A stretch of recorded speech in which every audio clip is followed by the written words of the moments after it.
Entendez-vous l'écho par Maëlys Bessery. Comme tous les jeudis, notre série s'achève par un débat. Cette semaine, nous sommes remontés aux origines des théories de la liberté en économie, depuis les penseurs classiques jusqu'au controversé Friedrich von Hayek. En sciences économiques, le libéralisme se décline en d'innombrables branches, recouvrant des auteurs et des travaux hétérogènes. Contrairement aux idées reçues, la plupart de ces penseurs admettent l'importance d'un État fort, garantissant la liberté d'entreprendre et la loyauté de la concurrence. La liberté économique se heurte néanmoins à d'autres principes politiques et éthiques, comme l'exigence d'égalité ou le désir de sécurité. C'est la concurrence entre ces principes qui va nous occuper aujourd'hui jusqu'à 15h. Vous êtes sur France Culture et c'est l'heure du débat d'Entendez-vous l'écho.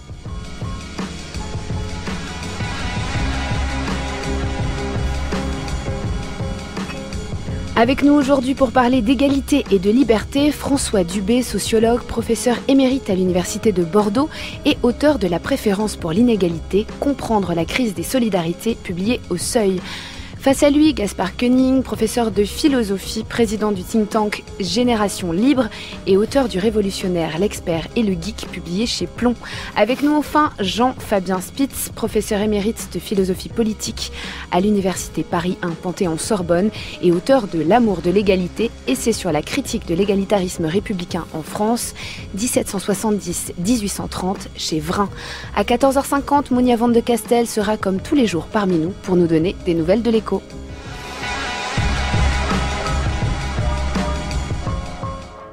François Dubé, Gaspard Koenig et Jean-Fabien Spitz, bonjour. Bonjour. Bonjour. Bonjour à tous. On commence souvent le jeudi par un débat avec un texte. Voici un texte de Jean-Jacques Rousseau, extrait du discours sur l'économie politique, lu par Arjuna Andrade de l'équipe d'Entendez-vous l'écho. Ce qu'il y a de plus nécessaire et peut-être de plus difficile dans le gouvernement, c'est une intégrité sévère à rendre justice à tous et surtout à protéger le pauvre contre la tyrannie du riche. Le plus grand mal est déjà fait quand on a des pauvres à défendre et des riches à contenir. C'est sur la médiocrité seule que s'exerce toute la force des lois. Elles sont également impuissantes contre les trésors du riche et contre les misères du pauvre. Le premier les élude, le second leur échappe, l'un brise la toile et l'autre passe au travers. C'est donc une des plus importantes affaires du gouvernement de prévenir l'inégalité des fortunes, non en enlevant les trésors à leurs possesseurs, mais en ôtant à tous les moyens d'en accumuler. Les hommes inégalement distribués sur le territoire et entassés dans un lieu tandis que les autres se dépeuplent, les arts d'agrément et de pure industrie favorisés aux dépens des métiers utiles et pénibles, l'agriculture sacrifiée au commerce, enfin, la vénalité poussée à tel excès que la considération se compte avec les pistoles et que les vertus mêmes se vendent à prix d'argent. Telles sont les causes les plus sensibles de l'opulence et de la misère, de l'intérêt particulier substitué à l'intérêt public, de la haine mutuelle des citoyens, de leur indifférence pour la cause commune, de la corruption du peuple et de l'affaiblissement de tous les ressorts du gouvernement. Tels sont par conséquent les maux qu'on guérit difficilement quand ils se font sentir, mais qu'une sage administration doit prévenir pour maintenir avec les bonnes mœurs, le respect pour les lois, l'amour de la patrie et la vigueur de la volonté générale.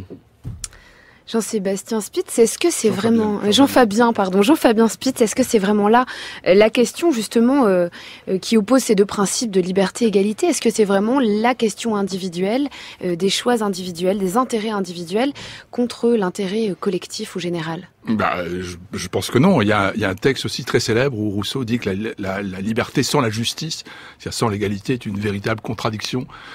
Il montre très bien que le fait que des individus soient libres dans une société, ça signifie que les autres, ceux qui les entourent, ont un devoir de respecter la manière dont ils agissent. C'est ça, être libre. C'est pas de pouvoir faire ce que l'on veut, mais pouvoir faire ce que l'on veut avec l'obligation pour les autres de respecter nos actions. Et les autres n'ont l'obligation de respecter nos actions que s'ils ont le droit de faire les mêmes. Donc l'égalité et la liberté sont rigoureusement inséparables. C'est ce que Rousseau essaie d'expliquer.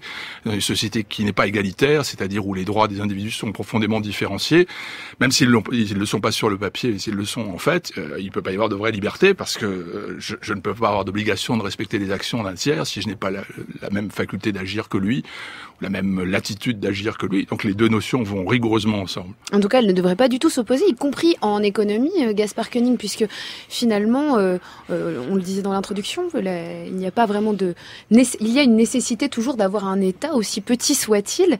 Dans l'économie, tout le monde l'accepte désormais. Bon, d'abord, pas tout le monde, puisqu'il y a quand même toute l'école libertarienne des années 70 qui remet radicalement en cause le rôle de l'État. C'est une infime minorité, d'accord, mais je trouve que c'est un mouvement intellectuel assez intéressant et très riche aujourd'hui, d'ailleurs. Mais cela dit, le libéralisme classique est effectivement une philosophie de l'État. C'est très clair, qui assure les conditions de marché, le respect des droits de propriété, de leur transfert, etc. Il y en a toujours un peu, si petit soit-il. Non, et puis c'est pas parce qu'on est libéral qu'on veut réduire l'État à la sphère régalienne, par exemple, ça n'a aucun sens. Mais simplement, la question n'a jamais été de savoir s'il fallait la dérégulation contre l'État, qui est le mythe du discours public. La question, c'est quel type de régulation. Est-ce qu'on veut des régulations qui mettent justement, puisqu'on parle d'égalité, les acteurs sur un pied d'égalité, en posant des règles du jeu qui soient les mêmes pour tous. Donc en palliant éventuellement à des inégalités originelles. Du moins en les mettant sur la même ligne de départ, c'est-à-dire sans intervenir dans la manière dont les secteurs économiques sont organisés.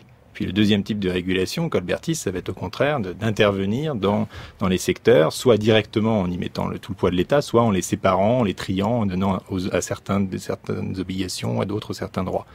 Mais ce que je voudrais, si je peux parler du texte de Rousseau, il est vraiment intéressant parce que s'il y a bien quelqu'un qui n'est pas libéral, pour moi, c'est Rousseau. Et le vieux débat entre Locke et Rousseau, c'est le débat finalement fondateur entre une conception du contrat social fondée sur la liberté, c'est-à-dire sur l'appropriation des biens, et une conception du contrat social fondée sur l'égalité, c'est-à-dire sur l'expropriation, au contraire, de ceux qui sont trop riches. Et ça apparaît dès la conception du droit de propriété chez les deux auteurs, puisque chez Rousseau, la propriété, eh bien, c'est la naissance de l'injustice. C'est celui qui planta un bâton sur ce sol et qui dit « cette parcelle est à moi », enfin je paraphrase mal, est à l'origine de tous les malheurs du genre humain. Alors qu'à l'inverse, pour Locke, c'est le mouvement de l'appropriation par le travail qui légitime la propriété, l'accumulation des richesses, et donc l'inégalité qui va en résulter, avec un certain nombre de caveats dont on peut discuter. Et du coup, il est naturel que Rousseau parle, comme il le fait dans ce texte, d'intérêt général, parce que pour lui, l'intérêt général, et c'est ça que moi je trouve très autoritaire, est supérieur, il le dit dans le contrat social, à la somme des intérêts particuliers. Et donc il en fait une sorte de... Et c'est pour ça qu'il parle de peuple et de patriotisme dans ce même texte. S'il est supérieur, ça veut dire qu'il donne à un certain nombre d'experts ou de gouvernants la possibilité de définir ce qui est supérieur à la somme des intérêts particuliers. Cette définition va s'ancrer dans l'idée d'un tout homogène, d'un peuple, quasiment d'une appartenance collective, qui va au contraire contraindre les choix individuels en fixant un certain nombre de valeurs communes. Et c'est, je pense, profondément contre cette notion que l'intérêt général est supérieur à la somme des intérêts particuliers que va s'inscrire le libéralisme et la conception lockéenne de la liberté. Tout dépend de quelle définition on donne aux libertés. Est-ce qu'on parle des libertés individuelles? Est-ce qu'on parle de la liberté qui peut être celle du marché, par exemple? Gaspard Koenig? Alors, si on rentre là-dedans, c'est vrai que les libéraux classiques ont tendance à penser la liberté, comme disait Isaiah Berlin, comme liberté négative. La liberté négative, c'est la liberté, grosso modo, de faire être libre de, c'est-à-dire être libre de toutes les influences extérieures et pouvoir faire l'ensemble de ce qui ne nuit pas à autrui. Et il congédie l'idée de liberté réelle, l'idée marxiste de liberté réelle. Aujourd'hui, il y a des... et donc c'est un peu, effectivement, c'est un peu radical parce que la question, quel est le sens du libre arbitre pour celui qui n'a rien, reste, je trouve, une objection valide et une objection fondamentale à tout ce système. François Dubé, vous souriez, on le laisse finir sa phrase. Je finis cette phrase, et c'est pour ça qu'aujourd'hui, il y a des gens qui repensent la liberté réelle, mais d'un point de vue libéral ou libertarien, et qui du coup font du revenu universel la pierre angulaire, et pas seulement une petite mesure sociale, mais véritablement la pierre angulaire d'un nouveau système économique et social, où vous donnez effectivement aux gens une dose de liberté réelle, vous leur donnez les moyens de la liberté, et où en un sens, vous abolissez même l'idée d'inégalité. Pas l'inégalité, mais l'idée d'inégalité. Parce qu'à partir du moment où chacun est accompli, où chacun peut choisir ses propres normes et ses propres valeurs, alors l'idée d'inégalité disparaît en tant qu'idée parce que l'inégalité suppose de se comparer dans un référentiel commun. Si vous avez l'impression, en d'autres termes, si vous avez l'impression d'avoir choisi de vivre la vie que vous avez voulu vivre, comme c'est mon cas par exemple, vous fichez complètement que certains soient très riches à côté de vous n'avez pas. Vous avez ce que Fan Paris s'appelle une société envy-free, société libérée de l'envie. Alors, François Dubé, je vous ai vu vous redresser sur votre chaise à cette idée de concurrence entre les principes. Quelle est la liberté de celui qui n'a rien, nous a dit Gaspard Koenig. Effectivement, la liberté, elle est aussi un peu économique d'une certaine manière. Non, mais tout le débat social au lendemain de la Révolution est organisé sur la tension entre ces deux termes. Je veux dire, on ne discute que de ça. Peut-être trois, peut-être liberté, égalité, justice. Je reviendrai ou fraternité, c'est-à-dire que la question qui est complètement évacuée dans ce que j'entends, c'est qu'on ne vit pas en société. C'est-à-dire on ne vit pas en société. Or, vivre en société, ça veut dire se sentir responsable des autres, avoir des dettes, des créances, éventuellement, si on est durkheimien ou weberien, des imaginaires partagés, toutes petites choses d'ailleurs qui pèsent beaucoup ces temps-ci, toutes ces choses-là. Donc, il y a quand même un problème là-dessus, c'est que tout simplement, il n'y a pas de société. Oui. D'ailleurs, je ne suis pas certain que chez Rousseau, il y en a une non plus, mais il n'y a pas véritablement ce qu'on appelle une société. D'autre part, ce qui pose un problème, c'est au fond la conception de la justice. D'un côté, on a eu toute une tendance plutôt européenne, plutôt ouvrière, plutôt social-démocrate, qui dit la justice sociale, c'est la réduction de l'inégalité entre les positions sociales par un vaste système de redistribution de protection. C'est ce qu'on appelait... Donc l'État vient compenser. La social-démocratie. L'État vient compenser. Réparer, rectifier. Ça ne veut pas dire qu'on annule le marché, pas du tout. Ça veut dire on redistribue d'une certaine manière les ressources et les bénéfices. Et puis il y a l'autre conception de la justice qui est complètement différente, qui dit nous créons des conditions de liberté initiale à partir desquelles les acteurs sont totalement responsables de ce qui leur arrive, et c'est la logique méritocratique. C'est-à-dire... l'égalité des chances. Vous avez gagné, tant mieux pour vous. Vous avez perdu, tant pis pour vous. Et c'est sur le plan idéologique, pardonnez-moi de parler comme au XIXe siècle, c'est extrêmement robuste, parce qu'au fond, ça veut dire vous êtes responsable de vos victoires, mais aussi vous êtes responsable de vos échecs. Et ce qui compte, c'est plutôt d'ailleurs les échecs dans cette affaire-là. Alors ça pose évidemment un tas de questions. Avec des conceptions d'ailleurs qui vont avoir plus ou moins, recueillir plus ou moins l'assentiment en fonction des périodes historiques. Actuellement, c'est plutôt cette conception de la justice qui doucement s'installe plutôt contre la première. Moi je crois qu'il y a une tendance là-dessus. D'ailleurs, quand vous interrogez des étudiants de sciences sociales, que vous leur dites injustice, ils répondent de moins en moins exploitation. Ils répondent de plus en plus discrimination, c'est-à-dire non-égalité des chances. Et je crois que le débat est organisé entre ces deux tendances, tout en sachant évidemment que se pose toujours une troisième question, qui est la question qui gêne le plus, d'une certaine manière, les théories de la justice, c'est « mais pour quelles raisons pourrions-nous nous sentir du destin responsable du destin des autres ?» Et c'est là qu'évidemment la pensée libérale telle que vous la formulez, c'est-à-dire dans ses formes quand même les plus libertariennes, les plus radicales, évacue complètement l'idée que nous vivons ensemble. On revient à la question de la société. Et on revient à la question de la société. D'ailleurs, Margaret Thatcher, grand philosophe politique, disait il n'y a rien qui ressemble à une société. D'ailleurs, ce qu'il en restait, elle a cassé avec une méthode absolument efficace. Alors, Jean-Fabien Spitz, qu'est-ce que vous diriez, vous, de cette question justement de concurrence de principe ? On a l'impression que plusieurs échelles se confondent, l'échelle de l'individu, de la société, mais aussi tout ce qui l'aurait précédé, à savoir les conditions dans lesquelles il est né. Je crois que là, sur ce que François Dubé vient de dire, il y a deux commentaires, il me semble, qu'il faut faire. C'est que la théorie de la justice que vous appelez alternative à celle qui a été pratiquée en Europe, c'est quand même une très très très curieuse théorie de la justice, parce qu'elle repose sur des idées dont le fondement est absolument impossible à étayer. Par exemple, ça utilise la notion sur laquelle les individus sont responsables de ce qu'ils font. Une notion qu'il est absolument impossible de constituer, ou à laquelle il est impossible de donner un contenu. La seule notion de responsabilité que nous pouvons utiliser, c'est celle qui est intra-institutionnelle. C'est-à-dire, dans un contexte institutionnel, lorsque vous avez de créer un certain nombre de conditions, il y a des choses que vous pouvez demander à des individus. Si vous avez un élève, par exemple, et que vous le placez dans une classe, vous pouvez lui demander de faire des exercices, à condition que, effectivement, il ait suivi des classes antérieures et qu'il ait les capacités requises pour répondre aux questions que vous lui posez. À ce moment-là, il a la responsabilité de posséder les compétences que vous lui demandez d'avoir. Et de même, dans une société, si vous placez des individus dans un certain contexte, alors, effectivement, le contexte implique que ils ont certaines responsabilités, ils ont certaines choses à faire, et on a vérifié que le contexte leur permet de les faire. Mais vous pouvez pas juger les actions d'une personne indépendamment du contexte qui a été créé autour d'eux. Donc la notion de responsabilité, de même que la notion de mérite, en tant que notion pré-institutionnelle, sont dépourvues de contenu absolu. Oui, donc je termine, la seule théorie de la justice que l'on peut mettre sur la table, c'est la suivante.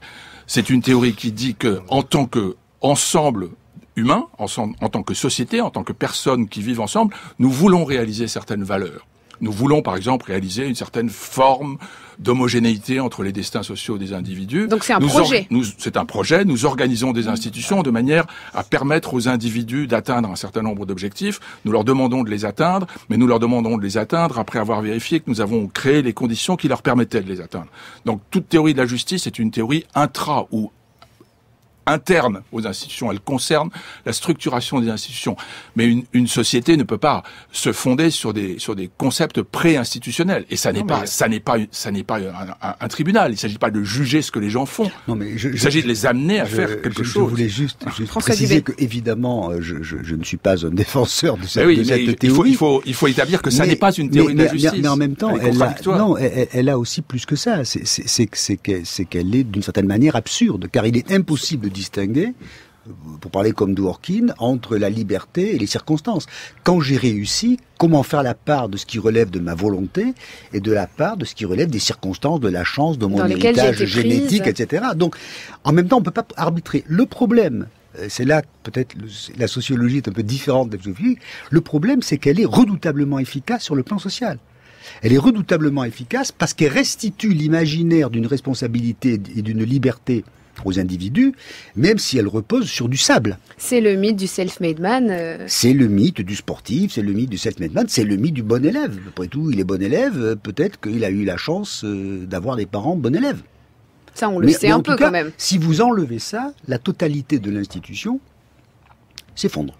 Comment expliquer donc, moi je crois que ces principes de justice sont des fictions, des fables, mais que ça marche. Ah oui, elles sont efficaces. Ça, Ce que l'on peut constater, François Dubé, c'est que selon les époques, il y a eu une prééminence d'un principe sur l'autre en fonction du contexte historique. Incontestablement, moi on peut peut-être parler de l'après-guerre quand même. Non, je pense que jusqu'aux années 80, on est en Europe dans le modèle de la justice, c'est massivement la réduction des inégalités entre les positions sociales.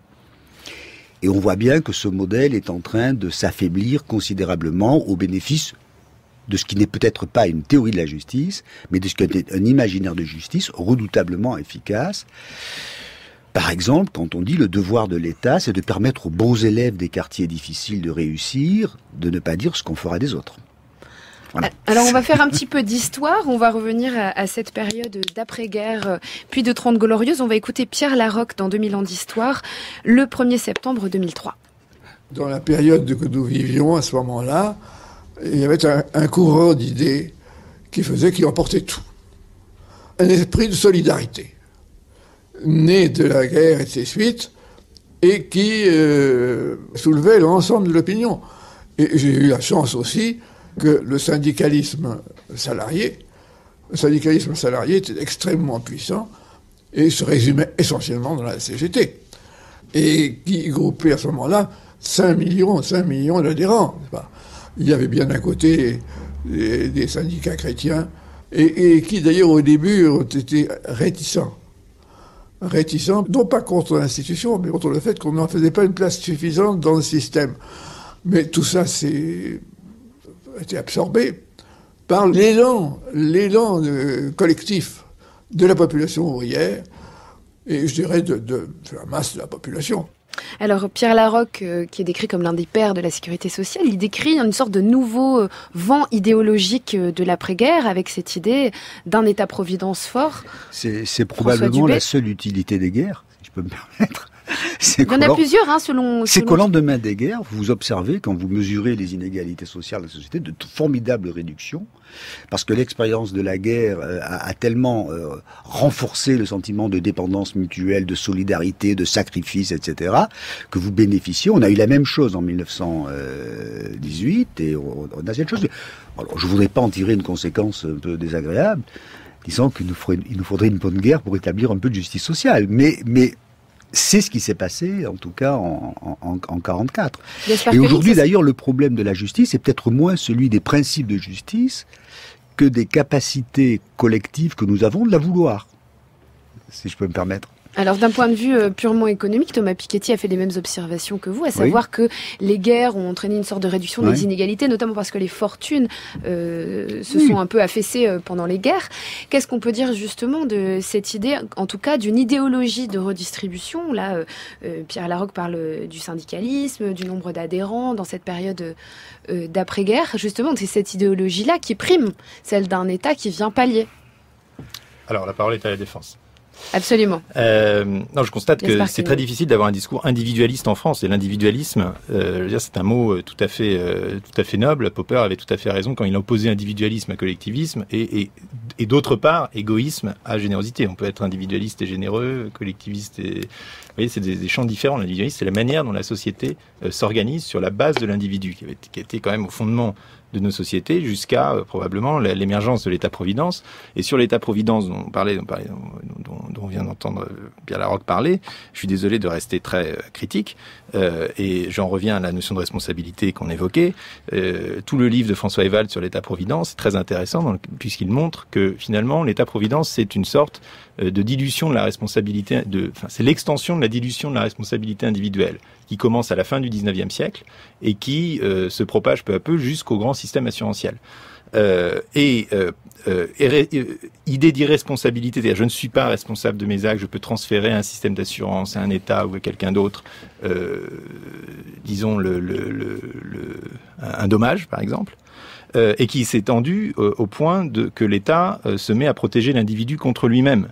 C'est-à-dire qu'on est irresponsable, y compris dans les atteintes qu'on peut s'infliger à soi-même. C'est le grand arrêt du Conseil d'État Bouvet de la Maisonneuve, je la fais courte, qui impose le port de la ceinture de sécurité en disant que les pouvoirs de police ont la possibilité de protéger ceux qui en sont l'objet, c'est-à-dire que l'État peut protéger l'individu contre lui-même, et ce qui s'entend... On peut dire ça pour n'importe quelle forme d'interdiction et de prohibition. Ah bah non, pas du tout, parce que la plupart des interdictions, vous interdisez contre l'atteinte que vous fait autrui, alors que là, vous interdisez contre l'atteinte qu'on se fait à soi-même. C'est extrêmement différent. Et ce qui était vrai sur le plan physique devient vrai sur le plan moral, et c'est toute la notion de dignité humaine, maintenant, que le Conseil d'État utilise pour prévenir les atteintes qu'on pourrait se faire à sa propre dignité. À l'inverse de ça, et c'est là que je voudrais revenir sur la question des institutions. Il ne s'agit pas de dire, effectivement, de manière un peu béate, que l'individu est responsable de ses échecs et de ses succès, et que à partir du moment où les conditions de concurrence sont égales pour tous, chacun, les chiens sont lâchés et que le meilleur gagne.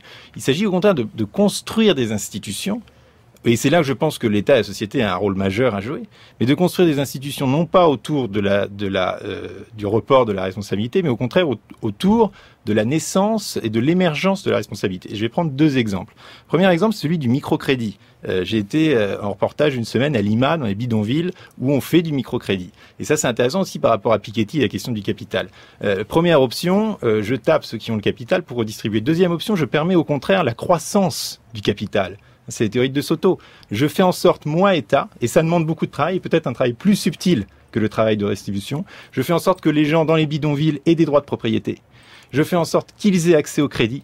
Je fais en sorte qu'ils puissent transformer leur petite entreprise informelle pour chasser par la police en véritable entreprise formelle, reconnue, payant des impôts, ayant un compte en banque, etc.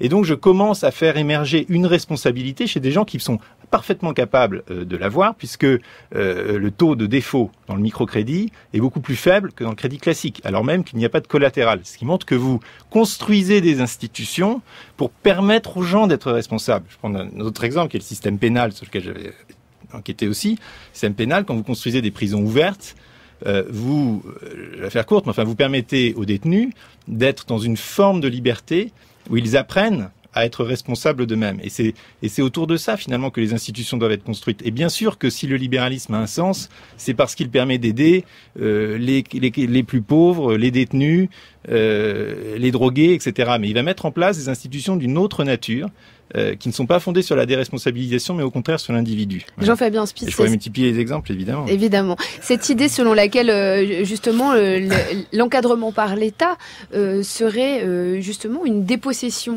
de liberté individuelle. Elle n'est pas évidente. On peut imaginer que l'État-providence est aussi un rôle libérateur. Non seulement elle n'est pas évidente, mais enfin, l'encadrement par l'État, c'est ça qui constitue l'autonomie des individus. Ça semble assez clair. C'est grâce à un certain nombre de régulations qui encadrent les activités individuelles que les libertés sont réelles. Je voudrais juste vous donner un exemple. Par exemple, aux États-Unis, il y a des lois antidiscrimination qui empêchent l'acheteur d'un bien de signer un contrat qui lui défend de revendre ce bien à une personne de couleur. Autrement dit, le contrat est rigoureusement encadré. Le contractant ne fait pas ce qu'il veut. Il y a une clause qu'il ne peut pas signer, une clause qui aurait une valeur discriminatoire, qui lui interdirait de revendre, par exemple, son appartement à une personne de couleur. C'est nécessaire d'avoir des clauses qui encadrent les contrats de ce genre, parce que nous voulons promouvoir une société dans laquelle il n'y a pas de discrimination raciale. Si au contraire on laissait les gens signer librement les contrats qu'ils veulent, on pourrait annexer à ces contrats des clauses qui défendent à l'acheteur de revendre à une personne de couleur, et on obtiendrait une ségrégation raciale parfaite dans les quartiers, dans les immeubles, et ainsi de suite. Donc on a besoin de clauses qui encadrent les activités individuelles de manière à produire une certaine société égalitaire. Mais est-ce qu'au fond, il n'y a pas une confusion entre cette idée de responsabilité ou de déresponsabilisation de l'individu et cette idée de liberté globale? Je voudrais juste vous donner un exemple. En 1898, en France, lorsqu'on a introduit la première loi sur dite de protection sociale sur la garantie des accidents au sein des entreprises. Ça a été le début, disons, d'un État protecteur. Les Américains, par exemple, ont fait, au début du XXe siècle, des statistiques très très intéressantes prouvant que 80% des accidents du travail dans les entreprises se produisent dans les 2 dernières heures de la journée de travail. Ce qui prouve que vous ne pouvez pas imputer la responsabilité de l'accident à celui qui travaille, mais bien au rythme dans lequel il est pris et à l'organisation dont il est membre. Donc vous ne pouvez pas dire, vous êtes entré dans une entreprise, vous avez signé un contrat qui vous fait assumer la responsabilité des dommages qui vous seront occasionnés par les accidents, ou même la responsabilité des dommages que vous imposerez à d'autres. On ne peut pas faire ça, puisqu'on voit bien que ce ne sont pas les individus qui sont responsables des accidents qui surviennent, mais le type de travail auquel ils sont astreints. Et donc il est logique que la responsabilité de ces accidents, des dommages qui sont occasionnés, aussi bien aux personnes qui travaillent qu'à d'autres, soit assumée par la collectivité. Donc l'employeur le prend en charge, puis le transmet dans ses prix, et la société tout entière assume la responsabilité des accidents du travail dans une organisation industrielle qui comporte des dangers. Donc est-ce qu'on peut admettre qu'il y a une logique plus importante que celle de l'individu qui vienne le protéger, faisant d'ailleurs profitant aussi des observations scientifiques. Mais c'est même pas une question de protection. C'est même pas une question de protection. Aujourd'hui, un individu, c'est un maillon dans une chaîne de gens qui sont interconnectés et dont il est impossible d'évaluer les responsabilités, les actions indépendamment de celles des autres. Oui, donc il ne s'agit pas de protection, il s'agit d'intégration. Vous dites que le libre arbitre pour vous est une fiction.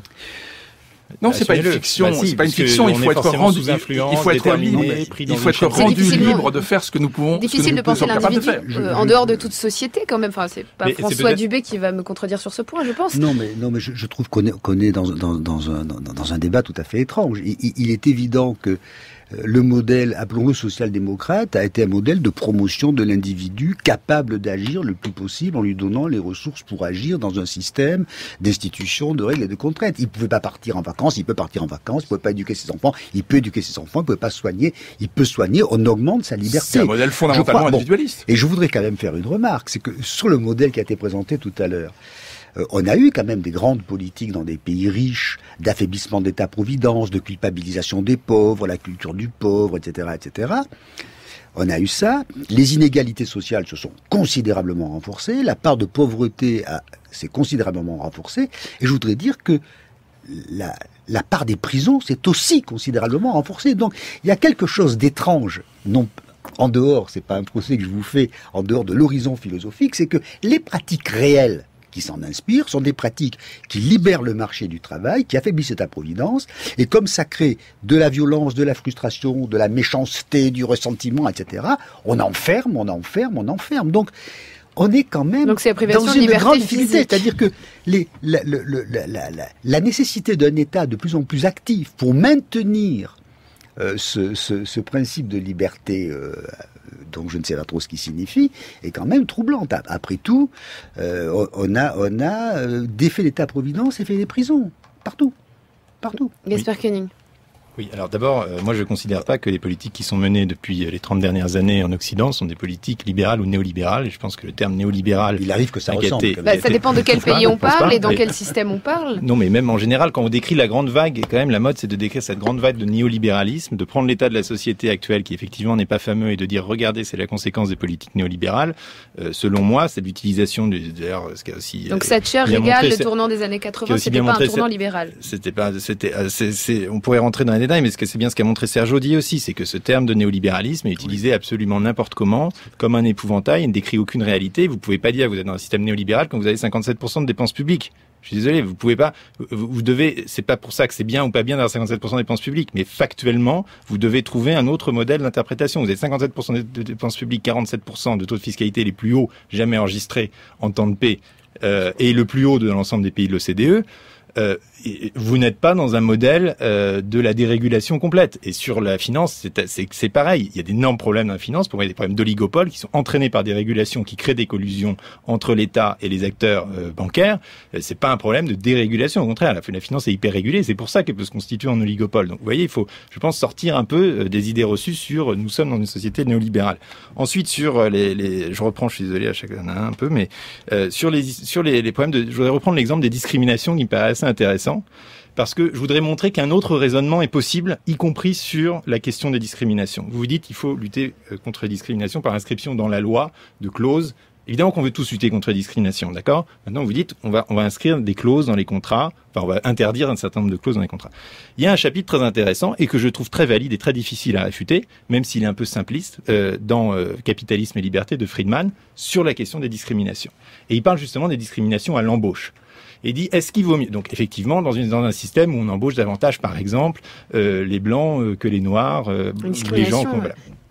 Et il dit, si on multiplie les critères, on va effrayer les employeurs, ralentir les embauches, asphyxier, si vous voulez, le marché du travail, et donc, finalement, ça va renforcer la pauvreté dans les quartiers les plus défavorisés. Ce qui se passe exactement aujourd'hui, vous avez un marché du travail fermé. Fermé pour qui ? Pour les types des banlieues qui sont les premiers à sauter sur les libéralisations du marché du travail qui, heureusement, commencent à arriver. Et en même temps, si ces mesures ont été prises, c'est parce qu'on avait observé aussi une discrimination. Mais l'inverse, oui, mais si vous voulez, finalement, ça les renforce. C'est comme la carte scolaire. Alors que si vous dites, si vous êtes dans un système, mettons, théorique, si vous voulez, complètement contractualiste, où vous déterminez les conditions de licenciement dès l'embauche, et où donc vous n'avez pas de droit du travail qui vient chapeauter le contrat librement conclu entre deux volontés consentantes. À ce moment-là, vous n'avez plus de discrimination parce que l'employeur n'a plus peur de prendre un risque. L'employeur va dire, moi finalement, j'avais peur de prendre quelqu'un d'une couleur différente de la mienne, ou d'un sexe différent du mien, ou d'une culture différente de la mienne, parce que finalement c'était l'étranger, et j'étais un peu inquiet, d'accord ? Parce qu'on connaît pas, parce qu'on est dans un environnement nouveau et que finalement, dans ces cas-là, on va vers ses habitudes. Mais dans la mesure où je peux licencier à tout moment, admettons. Ça présume quand même d'un employeur rationnel, équitable.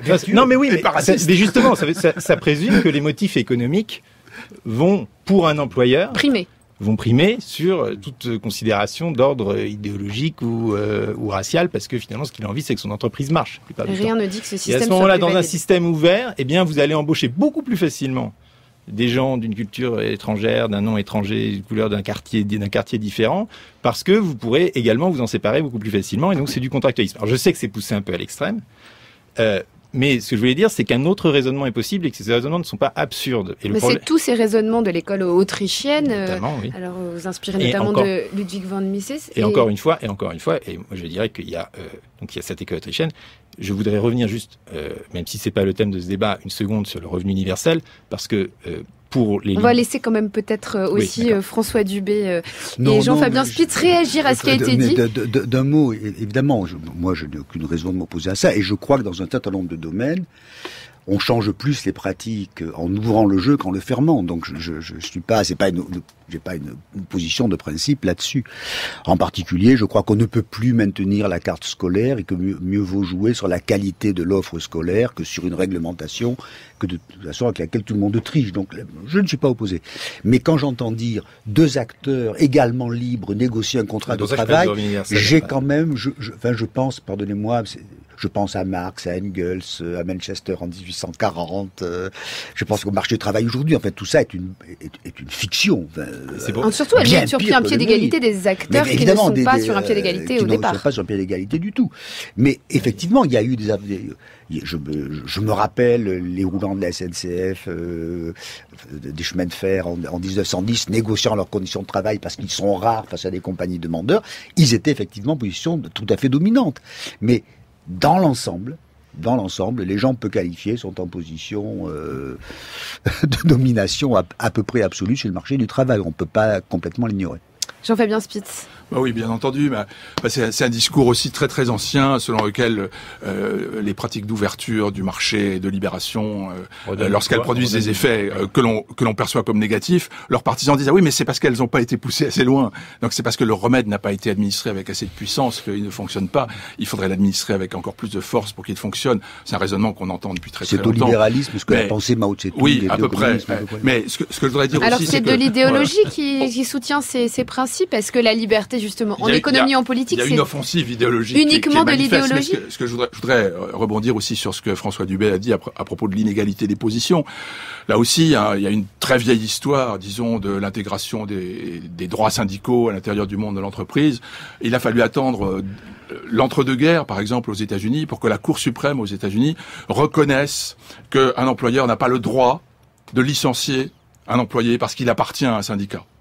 Il a fallu attendre l'entre-deux-guerres. En 1915, encore, il y a une décision de la Cour suprême, Coppage versus Kansas, qui dit que la liberté de l'employeur est complète. Et bien entendu, dès au moment de 1935 et du New Deal où les ouvriers, les employés ont pu négocier collectivement leurs contrats grâce à des organisations syndicales dont la présence était légalisée à l'intérieur de l'entreprise, grâce aux mesures prises par Roosevelt, le niveau de vie des salariés et des employés, d'une certaine manière, a monté. Et la répartition des richesses s'est rééquilibrée en fonction du monde du travail. Ce qui est une excellente chose, parce que les inégalités sont nocives pour une vie collective lorsqu'elles prennent une dimension qui est excessive. Or, le contrat libre, le marché laissé à lui-même, génère, à cause de l'asymétrie des positions qui est cumulative, il faut pas l'oublier, cumulative, génère des inégalités qui sont socialement insupportables. Et ce qui est inacceptable, si on veut, c'est d'accepter, qui ont été jugées plus ou moins insupportables selon les époques. Oui, ça aussi, c'est important de le dire. Justement, j'y venais. C'est d'appliquer un marché sur lequel agissent des acteurs qui sont profondément asymétriques, des principes de réflexion et de philosophie qui sont applicables à un marché où sont face à face des acteurs qui sont relativement dotés de puissance de négociation égale. Si vous lisez Adam Smith, évidemment, il n'imaginait pas que des monopoles ultra puissants, comme ceux que l'on voit agir aujourd'hui, confrontent des gens qu'ils emploient. Il imagine un monde d'acteurs qui sont relativement égaux ou dont les puissances sont relativement comparables, ce qui n'est plus du tout le cas aujourd'hui. Donc le principe de la libre contractualité est valable entre acteurs qui ont des puissances de négociation relativement comparables, mais pas entre acteurs qui ont des puissances de négociation absolument pas comparables. Si vous voulez, je voudrais encore donner un exemple. Aux États-Unis, par exemple, de très grandes compagnies ont absolument étranglé des producteurs en disant « on ne vous fournit pas jusqu'à ce que vous mouriez ». C'est une puissance sur le marché qui est incroyable. Alors évidemment, ces pratiques-là doivent être combattues. Elles sont anticoncurrentielles, bien entendu.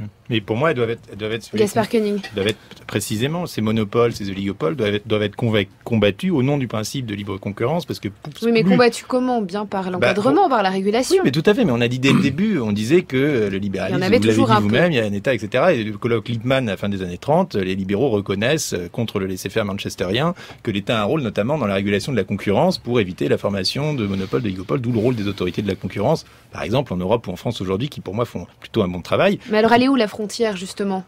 Elle établit précisément, elle permet toujours au plus faible, elle donne du pouvoir au plus faible cette concurrence, parce qu'elle permet au nouvel entrant de venir défier le fort, le gros. C'est ce qui se passe avec Google et Quant aujourd'hui. Je ne sais pas si ça marchera au final, mais c'est bien ce qu'essaye de faire la Commission européenne. Elle essaye de donner du pouvoir à l'outsider en lui donnant les moyens de venir concurrencer parce qu'elle considère qu'il y a eu un abus de position dominante ou parce qu'elle considère qu'il y a une asymétrie d'information, ou etc., etc. Et ça, je trouve que c'est parfaitement du rôle du régulateur, c'est l'ordolibéralisme allemand, est également fondé là-dessus.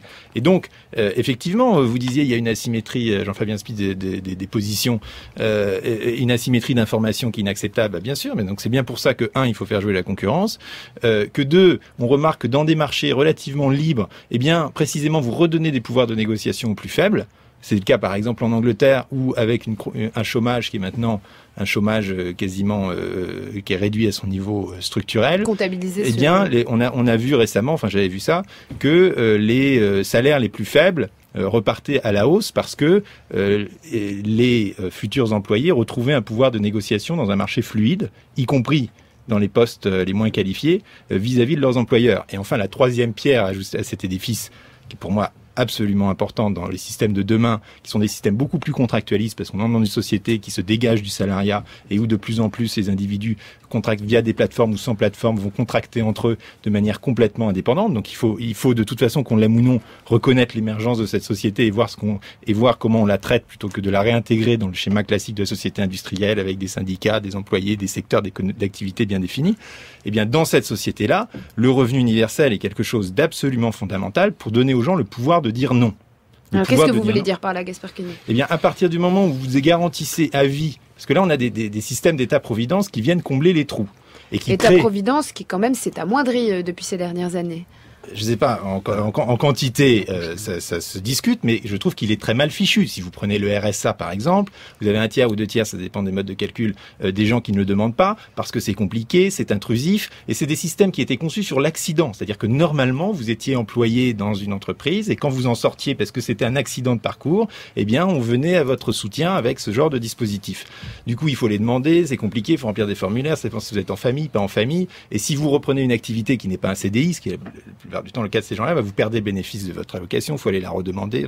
C'est comme ça que s'ouvre le roman de Virginie Despentes, c'est ce que dénonce Ken Loach très bien dans son film qui a eu la Palme d'Or. C'est un vrai phénomène de société que ces systèmes d'État-providence, aussi généreux soient-ils, ne marchent plus et sont humiliants pour les gens.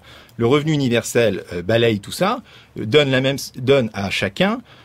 Après, on peut discuter du mode de financement de tout ça, mais l'idée, c'est donne à chacun de quoi assurer dignement sa subsistance, tout en faisant ses propres choix, puisqu'il donne de l'argent, il donne du cash, et lui donne toujours le pouvoir de dire non. C'est-à-dire, à partir du moment où j'ai ce revenu garanti à vie, je peux dire non à mon employeur qui m'offre un mauvais salaire pour aller curer les toilettes du quai de Ouistreham, comme dans le livre de Aubenas. Je peux dire non à ma famille et la femme peut partir du domicile conjugal parce qu'elle aura un revenu. Et donc, vous donnez aux gens le pouvoir de s'abstraire de leur famille, de leur employeur, voire de leur société. Et quand on parlait de la société, je reboucle avec ça, quand on dit, voilà, vous citiez la fête de Margaret Thatcher, il n'y a pas de société. Je pense que la société sera d'autant plus forte qu'elle ne se construira pas au niveau politique, mais au niveau civil. Disant non, l'État n'est pas fait pour gérer, définir ou organiser la société. Il est effectivement là uniquement fait pour organiser le libre jeu des individus de manière paisible. En revanche, la société, la famille, elle se construit, mais elle se construit de manière organique, endogène. Elle définit ses valeurs de manière civile, voilà, sur le champ civil. Et le revenu universel est une arme pour ça. François Dubé, est-ce que c'est l'égalité des ressources qui rend libre ? Non, d'abord le mot égalité doit être pris avec une certaine prudence. Personne n'a jamais vraiment été égalitariste. C'est-à-dire que quand on dit égalité, ça veut dire nous tenir dans un espace raisonnable d'inégalité sociale qui maintient au fond le sentiment de vivre dans le même monde. Je crois que ça serait ça l'égalité. D'ailleurs, toutes les enquêtes montrent que les gens pensent qu'un ordre d'inégalité de 1 à 4 est l'ordre dans lequel on peut vivre. C'est pas franchement l'égalité absolue, mais de 1 à 4, on vit dans le même monde dans cet ordre-là. Bon, ça c'est la première chose. Évidemment, ce qui pose un problème dans ce qui est dit, c'est que d'une certaine façon, d'une part, vous donnez aux individus un revenu minimum à partir duquel vous n'êtes plus responsable 2. Alors, vous savez très bien, c'est-à-dire, je le bois, je le fume, etc., etc. Tout à fait. Mais vous n'êtes plus responsable d'eux parce que vous considérez que ce sont des sujets parfaitement libres, etc., etc. Bien. Et la seconde chose, c'est que j'ai beaucoup de mal, mais là, c'est sans doute un effet de sénilité. Mais j'ai beaucoup de mal à imaginer ce qu'est une société dans laquelle une partie produit des richesses et par un effet de bonté d'âme qui, à mon avis, ne durera pas du tout, maintient l'autre dans un niveau de pauvreté relative. Je reste persuadé que, au fond, il y a eu deux grands modèles d'organisation de la vie sociale. C'était patrimonial, on est défini par ses filiations, ses liens, c'est les mondes d'ancien régime, pour dire les choses, et le travail. Y compris économiquement, et je trouve qu'on ne peut pas se débarrasser, mais sans doute suis-je un peu coincé, mais on ne peut pas se débarrasser de l'idée que le travail est le principe organisateur, au fond, des identités, des liens et des relations. Donc, accepter d'emblée l'idée qu'une partie des individus ne travailleront pas et seront maintenus en état de survie par peut-être que le revenu universel n'induit pas nécessairement que les gens ne travailleront pas. Peut-être que c'est de sa séparation entre le salaire et le travail. Jean-Fabien Spitz. Voilà. Oui, sur le revenu universel, je crois qu'il y a deux choses à dire.